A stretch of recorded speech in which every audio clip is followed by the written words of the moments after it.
Welcome to VS helper. Department స్టేట్స్కి సంబంధించి online అప్లికేషన్కి correction option ఇవ్వడం జరిగిందండి. దీనికి ఎలా అప్లై చేయాలో ఈరోజు మనం చూద్దాం. ముందుగా మనం చేయాల్సింది ఏంటంటే వెబ్సైట్ ఓపెన్ చేసి ఇక్కడ అటెన్షన్ అని చెప్పేసి డిపార్ట్మెంటల్ కరెక్షన్ అని చెప్పేసి ఒక ట్యాబ్ ఇచ్చారు. దాని మీద క్లిక్ చేసి ఓపెన్ చేయాలి.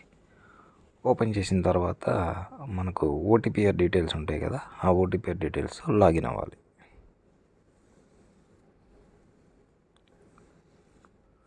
లాగిన్ అయిన తర్వాత ఇందాక కనిపించిన ట్యాబ్ మీద క్లిక్ చేస్తామండి. క్లిక్ చేసిన తర్వాత ఇక్కడ డిపార్ట్మెంట్ టెస్ట్స్ క్లిక్ నౌ అని ఉంది. దాని మీద క్లిక్ చేసిన తర్వాత ఇక్కడ రైట్ టాప్ కార్నర్లో కరెక్షన్ అప్లికేషన్, ఇక్కడ మనకు 2 ఆప్షన్స్ ఉన్నాయి. విలేజ్ సర్వర్ టెస్ట్ కోడ్ ఒకటి, డిఫరెంట్లీ ఏబుల్డ్ పర్సన్ అంటే ఎవరైనా డిఫరెంట్ ఏబుల్డ్గా అయ్యండి ఇక్కడ సెలెక్ట్ చేసుకోకుండా వాళ్ళు చేసుకోవచ్చు.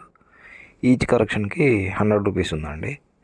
ఈ విధంగా మనం సెలెక్ట్ చేసుకొని ఇనిషియేట్ పేమెంట్ క్లిక్ చేసి అప్లై చేసుకోవచ్చు అండి. Thank you.